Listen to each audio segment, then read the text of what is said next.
Bismillahirrahmanirrahim. Assalamualaikum warahmatullahi wabarakatuh dan salam sejahtera. Saya Muhammad Firdaus bin Othman, ID number 290395 sebagai moderator hari ini dan ingin mengulaskan berkenaan topik yang kita akan kupaskan sebentar lagi, iaitu aktiviti pusat sumber sekolah. Bersama saya iaitu seorang panel jemputan kita pada hari ini adalah Puan Wan Normadiah binti Wan Yusof dengan ID nombor 290262 selaku pegawai eksekutif di mana salah sebuah institusi kewangan Malaysia dan juga merangkap di Pertua PIBG Sekolah Menengah Kebangsaan Jabi, Kedah. Selamat datang Puan ke program webinar kita pada hari ini. Terima kasih Tuan Moderator atas jemputan pada hari ini. Okey, sama-sama Puan. Dengan ini saya ingin mengucapkan ribuan terima kasih terutamanya kepada pihak Sekolah Menengah Kebangsaan Jabi yang terletak di Pokok Sena, Kedah.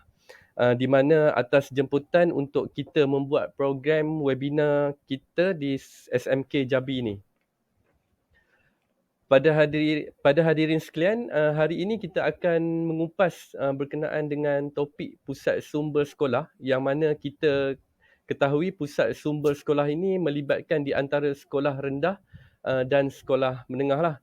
Pusat sumber sekolah atau PSS merupakan pusat perkhidmatan akses maklumat bersepadu yang mengandungi pelbagai sumber pendidikan dalam bentuk bahan cetak ataupun bukan cetak dan digital. PSS perlu diuruskan secara sistematik dan efisien bagi tujuan memupuk tabiat membaca, literasi maklumat dan pembelajaran sepanjang hayat selaras dengan aspirasi falsafah pendidikan kebangsaan.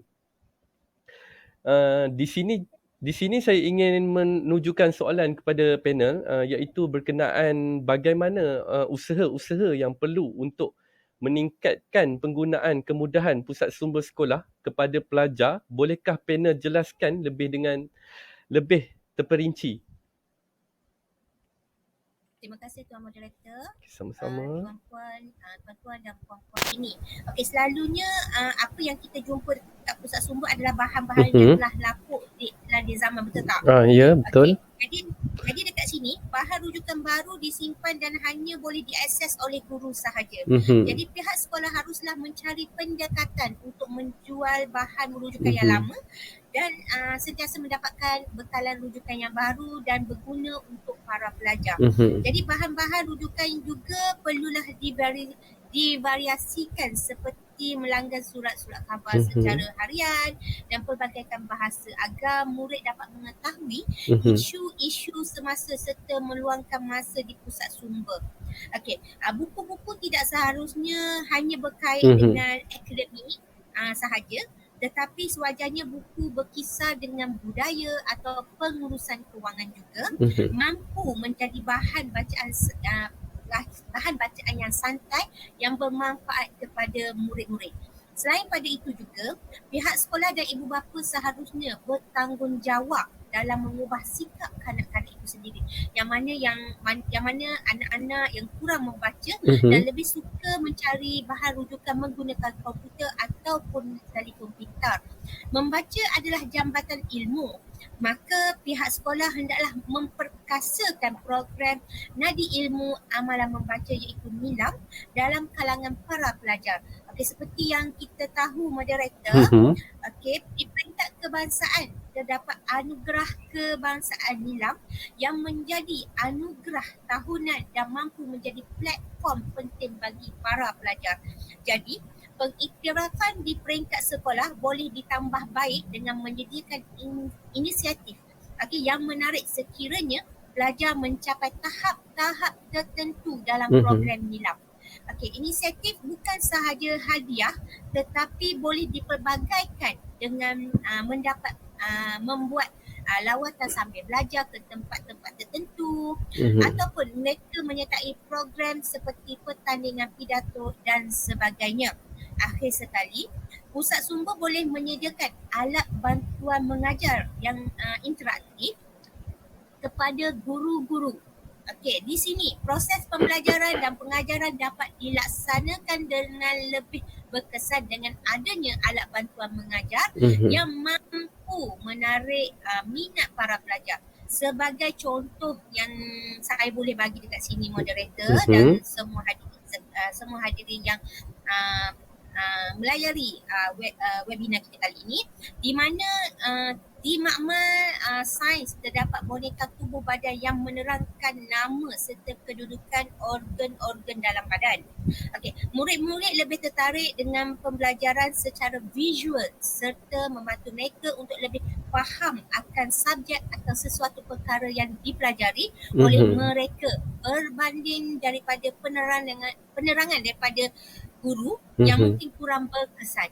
Okey, jadi pusat sumber boleh menyediakan blog dunia untuk subjek geografi, okey, kostum-kostum budaya bagi subjek sejarah dan poster-poster yang menarik dan bermanfaat untuk belajar, melihat dan membaca. Tindakan ini juga menyokong penambahan sudut perbincangan bagi para pelajar dan guru untuk berinteraksi dengan lebih bebas apabila melakukan proses pembelajaran dan pengajaran di pusat sumber. Itu moderator. Wah, cukup menarik juga ya kat sini kalau kita dengar dari penerangan panel tadi, yang mana banyak usaha sebenarnya yang kita boleh lakukan untuk meningkatkan kemudahan dan tarikan anak-anak pelajar-pelajar untuk ke pusat sumber. Dalam masa yang sama juga, peranan daripada PIBG, guru-guru sekolah dan ibu bapa juga amatlah penting untuk menarik minat membaca dan mendalami tentang sesuatu topik pembelajaran ni. Jadi Puan panel, bagaimana pula peranan dan fungsi pusat sumber kepada pelajar sekolah? Boleh Puan jelaskan tentang peranan dan fungsi pusat sumber ni? Baiklah Tuan Moderator. Di pihak sekolah, pusat sumber memainkan peranan yang paling penting bagi mempertingkatkan taraf pengajaran dan pembelajaran serta prestasi pencapaian akademik. Pusat sumber sekolah hendaklah berkhidmat sebagai tempat untuk memperoleh, menghasilkan, mengorganisasi dan mengedarkan bahan untuk proses pengajaran dan pembelajaran yang diperlukan oleh guru dan murid-murid. Selain daripada itu, pusat sumber sekolah berkhidmat sebagai pusat penempatan bahan-bahan sumber dan dapat pula digunakan secara individu ataupun berkumpulan. Ini bermaksud bahan-bahan itu boleh dicari dan digunakan untuk mencukupi dan mudah. Para guru dan murid-murid boleh mendapatkan sumber-sumber yang dimiliki itu tadi oleh sekolah dan yang ada kena-mengena dengan pelajaran tadi. Bahan-bahan rujukan seperti buku, pelbagai alat bantu mengajar seperti radio, televisyen dan pelbagai bahan rekreasi sekolah seperti buku cerita, majalah, surat khabar dan sebagainya ada di pusat sumber. Pusat sumber sekolah dapat bertindak sebagai bank ataupun gedung ilmu pengetahuan. Iaitu bahan pengajaran dapat dipilih untuk penggunaan di dalam kelas ataupun di rumah. Selain daripada itu, pusat sumber ini juga memberi panduan kepada guru dan murid-murid untuk mencari, memiliki, menghasilkan dan menggunakan bahan selaras dengan keperluan dan tujuan masing-masing. Contohnya di sini moderator, seorang guru yang inginkan bahan dari pusat sumber untuk mengajar sesuatu kemahiran atau mata pelajaran yang tertentu akan mencari bahan-bahan atau alat-alat bantu mengajar yang tepat dan sesuai dengan mata pelajaran itu sendiri di pusat sumber. Dengan adanya pusat sumber sekolah, proses pengajaran dan pembelajaran akan berjalan dengan lebih sistematik dan berkesan. Penggunaan alatan dan bahan di pusat sumber dapat membantu seorang guru itu tadi menerangkan sesuatu hukum, konsep dan hujah dengan lebih berkesan. Ini dapat memperkayakan pengalaman murid-murid khususnya dan juga para guru. Memandangkan murid-murid di negara ini tidak pernah melihat salji, jadi sebuah filem yang menunjukkan tentang salji dan persekitarannya akan menambahkan pengalaman murid-murid tersebut Okey, hal ini menggambarkan bahawa murid-murid itu sendiri yang mengalami persekitaran itu setelah mendapat gambaran yang jelas dan penerangan yang baik dan spontan dapat dilihat oleh murid-murid itu sendiri. Okey, jadi puan panel, saya boleh mengatakan di sini dengan menggunakan sumber pengajaran dan pembelajaran akan menjadi lebih dekat, detail dan spesialis lah. Tak begitu puan panel? Betul tu, Tuan Moderator. Okey, jadi dapatlah dikatakan di sini bahawa pusat sumber sekolah memainkan peranan yang pentinglah dalam menjayakan proses pengajaran dan pembelajaran. Tanpa pusat sumber sekolah juga, pengajaran mungkin tidak akan mencapai matlamat dengan menyeluruh.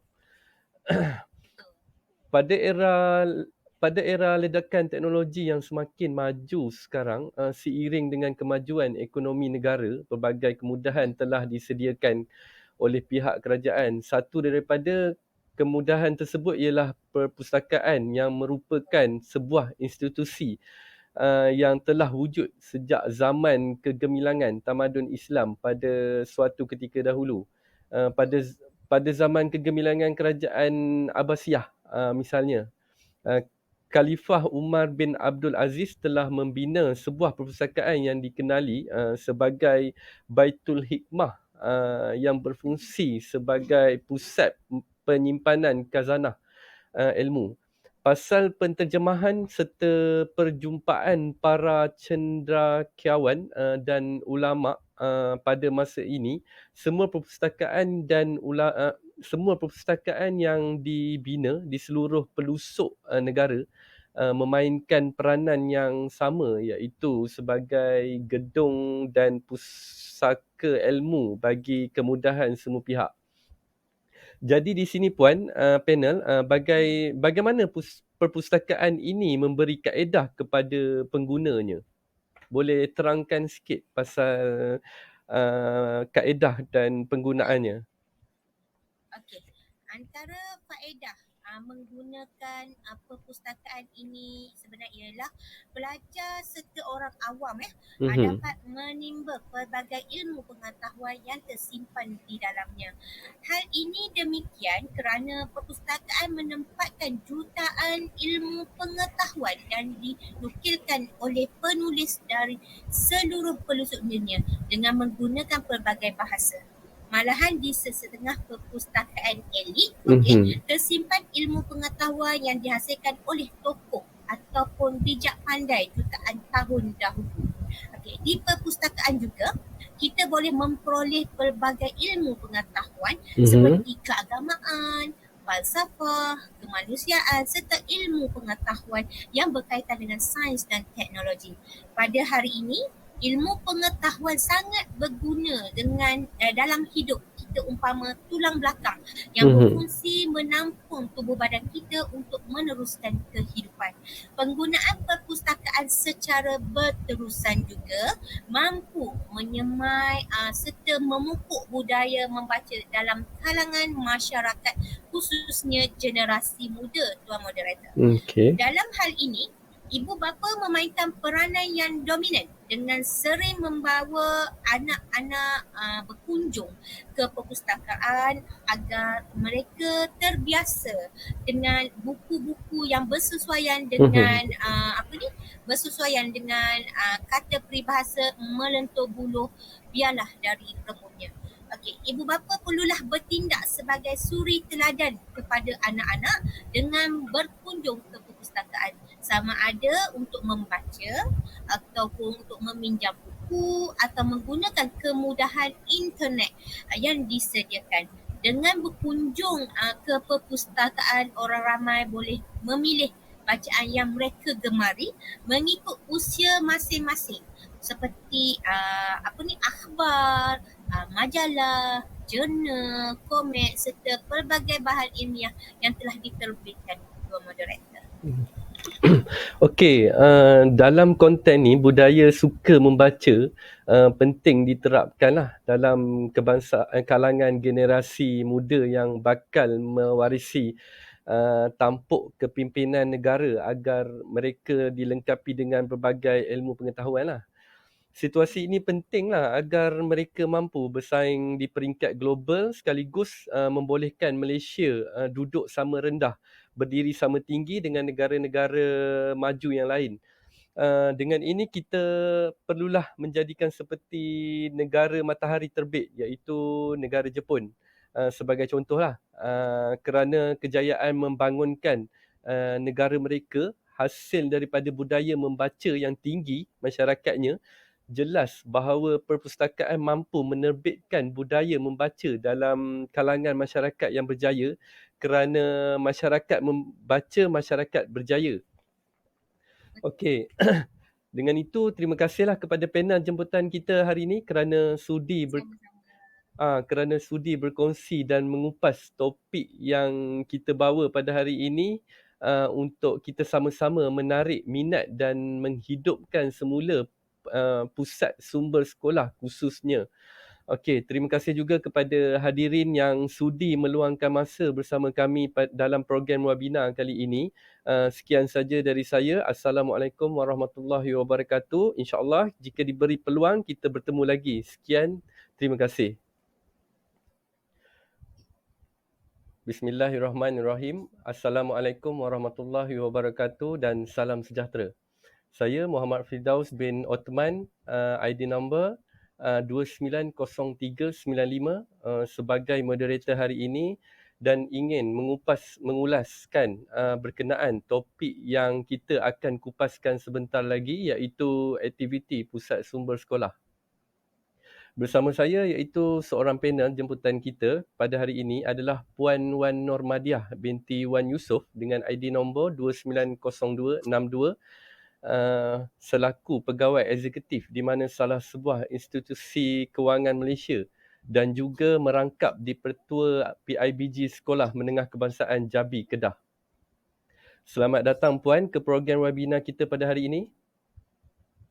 Terima kasih Tuan Moderator atas jemputan pada hari ini. Okey, sama-sama Puan. Dengan ini saya ingin mengucapkan ribuan terima kasih terutamanya kepada pihak Sekolah Menengah Kebangsaan Jabi yang terletak di Pokok Sena, Kedah. Di mana atas jemputan untuk kita membuat program webinar kita di SMK Jabi ini. Pada hadirin sekalian, hari ini kita akan mengupas berkenaan dengan topik pusat sumber sekolah yang mana kita ketahui pusat sumber sekolah ini melibatkan di antara sekolah rendah dan sekolah menengah lah.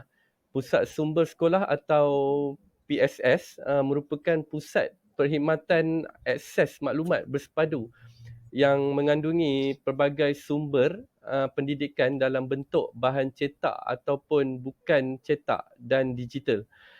PSS perlu diuruskan secara sistematik dan efisien bagi tujuan memupuk tabiat membaca, literasi maklumat dan pembelajaran sepanjang hayat selaras dengan aspirasi falsafah pendidikan kebangsaan.